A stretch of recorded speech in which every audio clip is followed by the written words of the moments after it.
అందరికీ నమస్తే, నేను మీ Gopi. Welcome back to red TV. ఈరోజు మనం వచ్చేసి ఆంధ్రప్రదేశ్లో ఎన్నికలు కూడా అయితే మొదలైంది. ఈ క్రమంలో ఎవరెవరి పార్టీ అభ్యర్థులు వాళ్ళ నియోజకవర్గాల్లో ప్రకటించడం జరిగింది, ఆ పార్టీకి సంబంధించిన వ్యక్తుల్ని.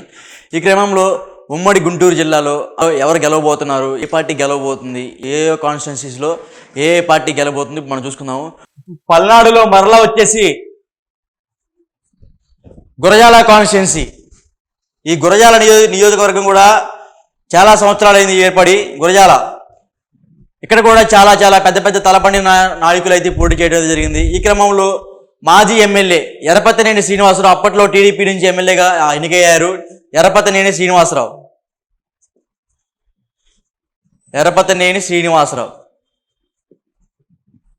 ఇతని మీద కూడా చాలా అంత్య రాజకీయాలు ఇతను కూడా చేస్తున్నారని, మొన్న జంగమేశ్వరపురంలో ఒక హత్య జరిగింది. ఆ హత్య మీద కూడా ఎర్రపతినేని శ్రీనివాసరావు అనే చెయ్యి హస్తం ఉందని అక్కడ ఉన్న ప్రస్తుత వైఎస్ఆర్సీపీ ఎమ్మెల్యే ఎవరైతే ఉన్నారో ఆయన అయితే ఆరోపించడం జరిగింది. ఆ హత్యలో ఎర్రపతినేని శ్రీనివాసరావు గారు కూడా ఖచ్చితంగా భాగం అయితే ఉంది. ఎందుకంటే అక్కడ పార్టీ చిచ్చు పెట్టడానికి ముందుగా ఎర్రపతినేని శ్రీనివాసరావు అనే వ్యక్తి ఉంటాడని అక్కడ ఉన్న ప్రస్తుత ఎమ్మెల్యే కాసు మహేష్ రెడ్డి అయితే ఆరోపించడం జరిగింది. కాసు మహేష్ రెడ్డి అక్కడున్న ప్రస్తుత ఎమ్మెల్యే అయిన మహేశ్వర్ రెడ్డి. ఈ కాసు మహేష్ రెడ్డి వచ్చేసి నర్సరాపేట నుంచి గురజాలలో మన జగన్ ఊపులో, మన జగన్ మేనియాలో, జగన్ గాడిలో ఈయనైతే గెలవడం అయితే జరిగింది. గురజాల కాన్స్టిట్యున్సీ నుంచి కాసు మహేష్ రెడ్డి అయితే గెలవడం జరిగింది.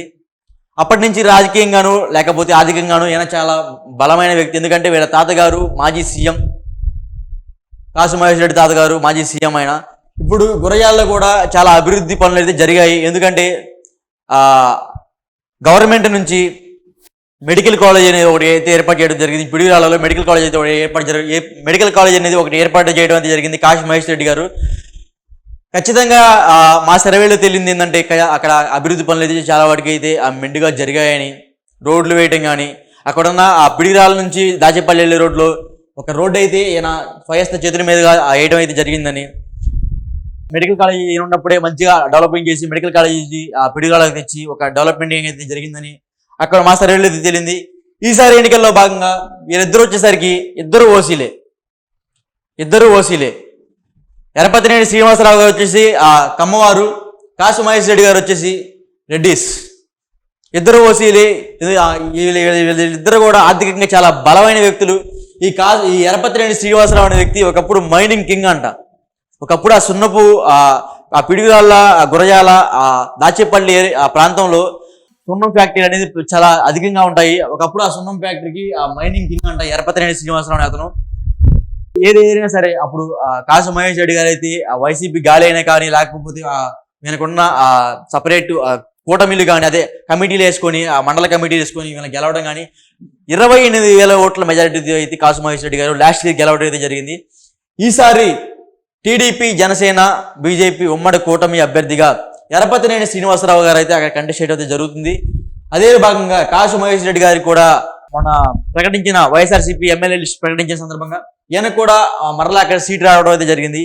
జగన్ జరిపించిన సర్వేలు కాసు మహేష్ రెడ్డి మంచిగా పనులు చేస్తున్నారు, ఈయన మరలా గెలవగలే అవకాశాలు ఉన్నాయని మరలా కాసు మహేష్ రెడ్డి గారికి సీట్ ఇవ్వడం అయితే జరిగింది. ఎర్రపతినేని శ్రీనివాసరావు గారు కూడా ఆ సీట్ ఇవ్వడం అయితే జరిగింది. ఈయన కూడా 2 times ఎమ్మెల్యే. ఈయన కూడా ఇప్పుడు ఫస్ట్ టైం ఎమ్మెల్యే అయినా. సో ఖచ్చితంగా వీళ్ళిద్దరిలో ఎవరు గెలవగలని అంటే టైట్ ఫైట్ అయితే నెలకొని ఉంటుంది. ఖచ్చితంగా గురజాల్లో ఈసారి వచ్చేసరికి టైట్ ఫైట్ అయితే నెలకొని ఉంటుంది. ఎందుకంటే కాసు మహేష్ రెడ్డి గారు అక్కడ అభివృద్ధి పనులు చేయడం అయితే జరిగింది.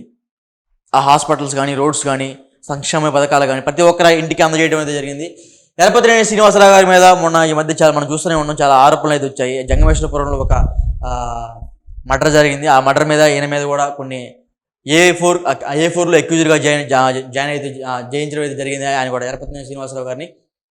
సో ఖచ్చితంగా గురజాల కాన్స్టిట్యున్సీలో వచ్చేసరికి టైట్ ఫైట్ అయితే నెలకొని ఉంటుంది. ఉమ్మడి పొత్తులో భాగంగా ఇక్కడ వచ్చేసరికి 2,45,000 ఓట్లు అయితే ఉన్నాయి. ఈ 2,45,000 మహిళలు వచ్చేసి 1,45,000 ఓట్లు అయితే ఉన్నాయి.